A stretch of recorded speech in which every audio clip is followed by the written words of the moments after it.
제20장. 소요가 그침에 바울은 제자들을 불러 권한 후에 작별하고 떠나 마게도냐로 가니라. 그 지방으로 다녀가며 여러 말로 제자들에게 권하고 헬라에 이르러 거기 석 달 동안 있다가 배 타고 수리아로 가고자 할 그때 유대인들이 자기를 해하려고 공모하므로 마게도냐를 거쳐 돌아가기로 작정하니 아시아까지 함께 가는 자는 베레아 사람 브로의 아들 소바도와 데살로니가 사람 아리스다구와 세군도와 더베 사람 가이오와 및 디모데와 아시아 사람 두기구와 드로비모라. 그들은 먼저 가서 드로아에서 우리를 기다리더라. 우리는 무교절 후에 빌립보에서 배로 떠나 닷새 만에 드로아에 있는 그들에게 가서 이레를 머무니라. 여러분, 참 사람 인생 마음대로 되는 것이 없습니다. 누가 봐도 참 이렇게 될 것 같은데 마지막에 탁 틀어지는 그런 때가 있고, 또 참 이건 누가 봐도 참 이게 망했다 싶은데 정말 뜬금없는 사람이 등장해서 또 의외로 그 문제가 손쉽게 또 풀려질 때도 있습니다. 또 막 상황이 좋았다가 나빴다가 막 그 목욕탕, 냉탕, 온탕 막 번갈아 이렇게 오가듯이 상황이 막 좋았다가 나빴다가 좋았다가 나빴다가 막 이렇게 정신 없을 정도로 막 급변할 때도 있잖아요. 바울이 에베소에서 사역했던 이 3년의 사역이 딱 그랬던 것 같습니다. 말씀을 가르치고 그리고 참 전무후무한 그런 막 기적이 일어났지 않습니까? 바울의 손수건에 닿기만 해도 병이 낫는, 귀신이 떠나는 이런 기적도 있었죠. 엄청난 이 대부흥이 에베소에서 일어났지만, 근데 어떻게 됐습니까? 소요가 일어났습니다. 에베소에서 우상을 만들어 먹고 사는 그 우상 만드는 그 사람들이 소요를 일으키면서 이 모든 책임이 다 바울 때문이다라고 바울에게 뒤집어 씌웠지 않습니까? 그때 바울을 아끼는 지인들은 바울대로 조용히 에베소를 떠나야 됩니다. 그렇게 권면을 했습니다. 어떤 사람들은 더 이상 자기에게 이익이 없을 것 같을 때 그 자리를 떠납니다. 뭐 있어봤자 뭐 더 나올 게 없네 그러면서 떠나요. 또 어떤 사람들은 자신이 책임져야 될 것 같거나 아니면 뭔가 자기가 다 뭐 이렇게 독박을 다 써야 되는 그런 일이 생길라 치면 또 그 자리를 떠나는 사람들도 있습니다. 그렇게 떠나면서 또 말은 또 이렇게 해요. 내가 이제 떠나야 될 때가 된 것 같다고.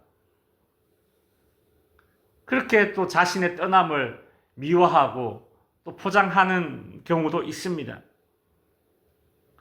근데 적어도 바울은 그렇지 않았습니다.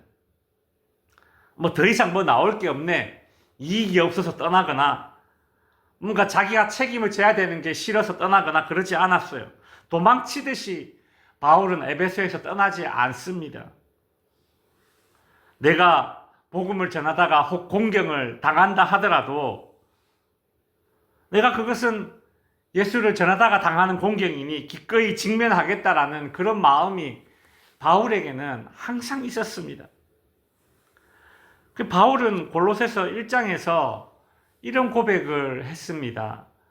그리스도의 남은 고난을 그의 몸된 교회를 위하여 내 육체에 채우노라. 그리스도를 위한 고난을 내 육체에 채운다. 그렇게 고백을 했거든요. 바울은 스스로 생각하기를 내가 에베소를 떠나야 한다면 예수님과 복음으로 인해서 그 고난 당하는 것이 싫어서 도망치듯 떠나야 된다면 그때는 적어도 내가 떠날 때가 아니다. 그런 생각을 가졌었던 것이죠. 그래서 오늘 본문 1절에 보면 그 모든 소요 사태가 이제 다 정리되고 난 이후에 1절에 보시면 소요가 그침에 바울은 제자들을 불러 권한 후에 작별하고 떠나 마게도냐로 가니라 이렇게 되어 있지 않습니까? 떠나야 할 때는 물론 하나님이 정하시는 것인데요.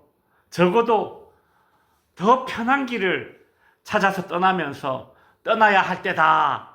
그렇게 정당화하지 않는 바울의 모습을 볼 수 있죠.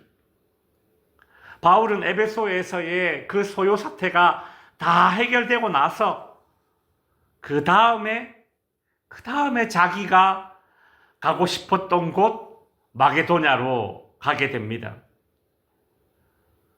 우리가 앞선 사도행전 19장에 보면 21절에 보면 바울이 마게도냐와 아가야를 거쳐 예루살렘에 가기로 작정하이르되 내가 거기 갔다가 후에 로마도 보아야 하리라 이런 말이 있는데요.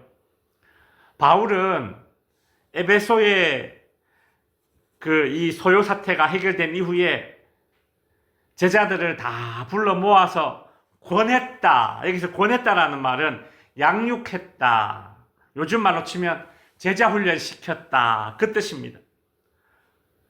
바울은 그 모든 책임을 완료한 이후에 그 다음에 자기가 떠나고자 했던 장소, 자기가 애초에 가려고 했던 곳 마게도냐로 이제 간다. 이제 그렇게 이제 오늘 보면 1절에 나오고 있지 않습니까?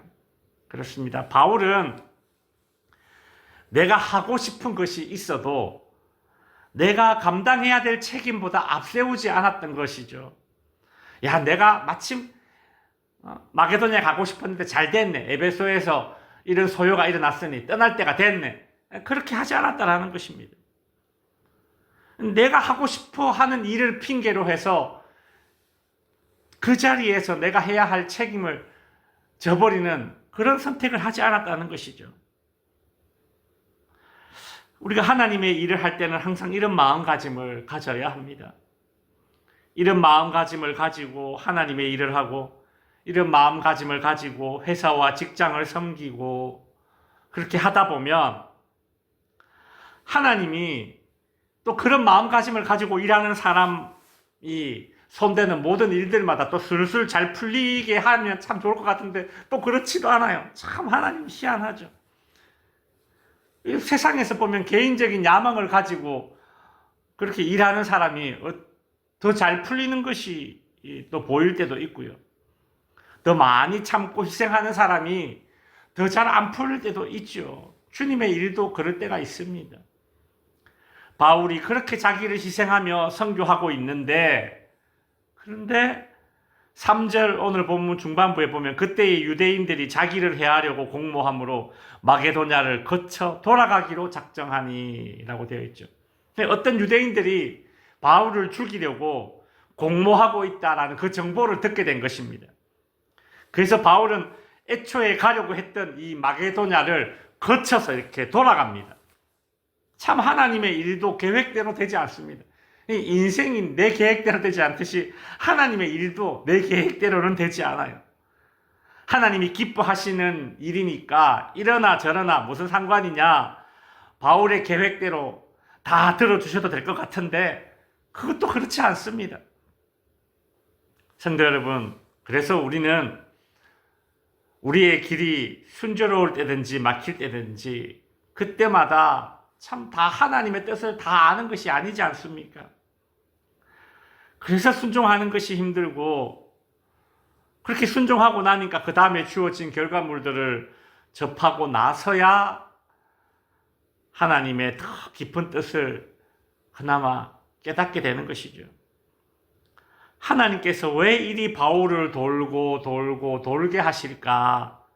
오늘 본문 4절에 보면 여러 사람의 이름이 나오는데요. 이 사람들이 보면 5절에 보면 먼저 가서 드로아에서 바울 일행을 기다리고 있었습니다. 결국 하나님은 왜 이렇게 바울을 돌게 하실까? 결론적으로 오늘 1절부터 6절까지 이 본문을 놓고 보면 결론은 그것입니다. 하나님께서 바울에게 더 많은 돕는 자들을 붙여주시려고 바울로 하여금 돌아가게 하시고 기다리게 하시는구나라는 것이죠. 성도 여러분, 우리의 인생길 여정에서 막히면 낙담하기보다 돌아가고 때론 물러나고 멈추었다가 가면 될 것입니다. 하나님이 그리하게 하시는 데는 다 이유가 있구나라고 생각하는 것도 참 크고 훌륭한 하나님에 대한 신뢰이자 우리의 믿음이 될 것입니다. 기도하겠습니다.